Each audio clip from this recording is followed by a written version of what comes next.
Masih bersama saya Rahayu Japar pemirsa, dan kembali kami sampaikan berita Mataram hari ini. Kuota ditetapkan, jumlah warga yang melunasi biaya haji di Kota Mataram masih sedikit. Kenal melalui media sosial, pemuda di Mataram berudah paksa dan curi ponsel teman wanitanya. Objek wisata alam Sungai Ai Seleong di Lombok Timur ramai dikunjungi wisatawan.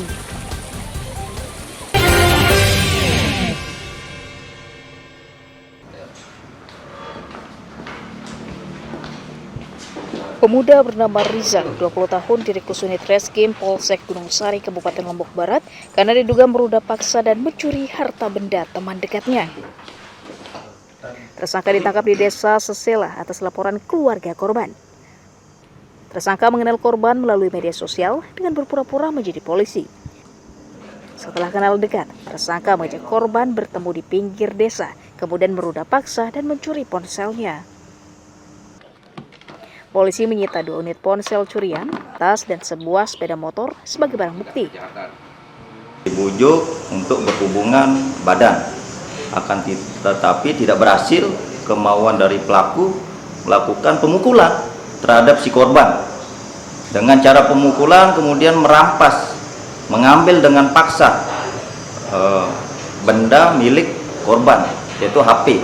Jadi dari pengembangan yang kita dapatkan ternyata ada korban-korban sebelumnya yang dia lakukan. Tujuannya tidak lain tidak bukan adalah berhubungan badan. Tersangka mengambil ponsel korban untuk menghilangkan jejak.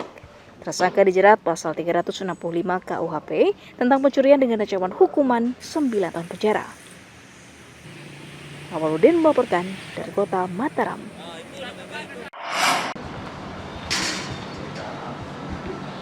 Seorang pemuda berinisial HSL, 28 tahun, Direktur Satuan Reserse Kriminal Polresta Mataram, karena menipu di sejumlah toko menggunakan aplikasi online. Tersangka ditangkap atas laporan sejumlah pemilik toko di wilayah Mataram. Polisi menyita ponsel, KTP, dan alat konsumsi sabu-sabu sebagai barang bukti. Dari hasil pemeriksaan, tersangka menipu dengan berbelanja dan membayar menggunakan aplikasi online. Namun saat membayar, tersangka tidak mentransfer uang sesuai dengan tagihan. Nah, jadi sistemnya nipu, dikala harusnya yang bersangkutan itu bayar 1.200.000, dia screen apa istilahnya itu? Screen barcode. Nah, di pembayaran elektronik cuman dirubah angkanya atau nominalnya dari 1.200.000 jadi 1.200. Penjual ataupun toko itu percaya, tapi setelah di cross check pembukuan ternyata yang hanya masuk pembayaran 500 perak, 1.000 perak, 2.000 perak. Itu dari tahun 2022 bulan Desember. Korban menuturkan tersangka telah menipu puluhan kali di tempat usahanya. Ada transaksi yang mencurigakan setiap minggu, ada kiris yang masuk sebesar 2.500. Nah, sejak itu tim kita udah mulai curiga nih, kok bisa ada kiris yang 2.500. Cuman kita nggak tahu cara siapa nih pelakunya, karena kalau di kiris itu kan tidak ada nama, cuman ada nomor PAN-nya aja, jadi kita nggak tahu siapa. Kebetulan ada manajer saya ngelihat postingan dari Koko Duren, ngelihat ada penipuan kiris seperti ini. Kebetulan ada fotonya dia. Nah, manajer saya ini curiga loh, ini bukannya langganan dari Pennyland, seharusnya 50.000 per sekali transaksi. Itu sudah berapa kali, Pak? Udah 47 kali. Sekitar 2.350.000. Soalnya saya tes yang kan ada yang punya langsung masuk ke notifikasinya. Terus kalau misalkan langsung masuk notifikasinya nggak bisa. kalau Yang nggak ada baru. yang nggak ada baru, kalau yang ada berarti kamu bayar murni sesuai harga. Sesuai harga. Tetap Sudah berapa banyak korbannya? Puluhan ya? nggak bisa sampai 10, Pak. Oh. Nggak sampai 10. Tapi satu korban tuh berulang kali, sampai puluhan kali kamu Cuman lakukan itu aja. penipuan melalui transaksi Cuman online. itu aja. Terus sudah sejak kapan ini kamu modus seperti ini? Menipu? Akhir 2022.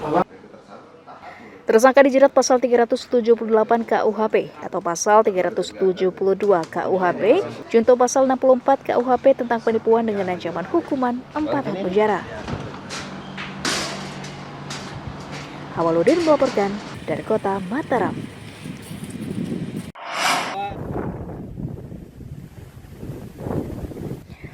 Puluhan nelayan di Dusun Montong Meong, Desa Labuhan Haji, Kabupaten Lombok Timur, libur melaut akibat cuaca buruk sejak 2 pekan lalu. Hal itu karena mereka tidak berani mengambil risiko kerusakan perahu dan juga mengancam jiwa. Jika nekat melaut, nelayan tidak bisa mengoptimalkan hasil tangkapan, sehingga tidak bisa menutupi biaya produksi. Untuk mengisi waktu, nelayan beralih bekerja serabutan menjadi buruh pasar dan membuka jasa servis perahu dan jaring.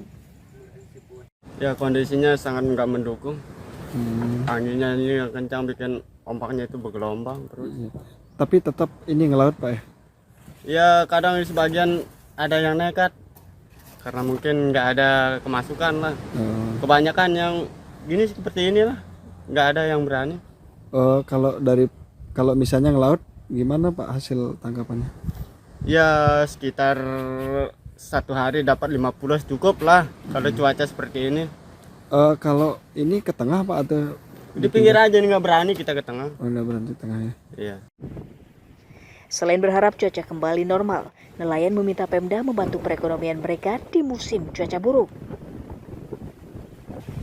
Muhtadun melaporkan dari Kabupaten Lombok Timur.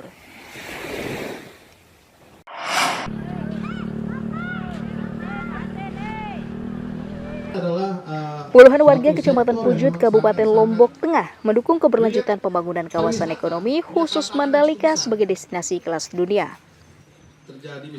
Hal itu untuk memajukan kawasan sekaligus memeliharanya agar tetap mendatangkan omset bagi daerah dan warga di sekitarnya. Selain mengajak sinergi para pihak, warga juga mengajak Pemda membuka ruang bagi investor untuk andil dalam pengembangan kawasan. Agar menjadi destinasi unggulan, penataan Mandalika harus dilakukan secara total, mulai dari sarana dan prasarana hingga masalah keamanannya. Warga diminta untuk tetap menjaga keamanan sebagai jaminan agar kawasan Mandalika bisa menjadi destinasi yang menyenangkan bagi wisatawan. Dengan harapan ke depan investor bisa menginvestasikan dananya, anggarannya untuk kawasan di sini sehingga kami bisa bekerja dengan baik, kemudian pembangunan bisa lebih besar. Dan harapan kita semua harus mendukung. Kami dari pemuda mewakili masyarakat tentu sangat mendukung. Kemudian selanjutnya pemerintah juga harus memberikan kebijakan-kebijakan yang akurat, kemudian aparat juga demikian, dan tegas dalam menerapkan undang-undang terkait dengan investor ini. Kita seharusnya existing investor aja sudah ada masalah, kita tidak bisa tanganin. Bagaimana investor yang baru nih kita harus tanganin gitu kan. So these are the things yang pemerintah tuh benar-benar harus tahu SOP, harus tahu authority mereka tuh di tahap mana, di level mana untuk intervensi, untuk membantu menyelesaikan masalah begini. Karena tak mungkin investor contohnya ya, ada investor yang dilaporkan, setelah laporan nanti begini, tahapnya begini, akan makan waktu 1 tahun. They come here to do investment gitu kan. Kalau harus dengan permasalahan gini, kapan mereka mau berinvestasi, kapan mereka mau mulai beraktivitas. Sebagai destinasi kelas dunia yang terus berkembang, kawasan Mandalika diharapkan bisa menjadi destinasi yang ramai yang bisa menyerap lapangan pekerjaan bagi warga lokal.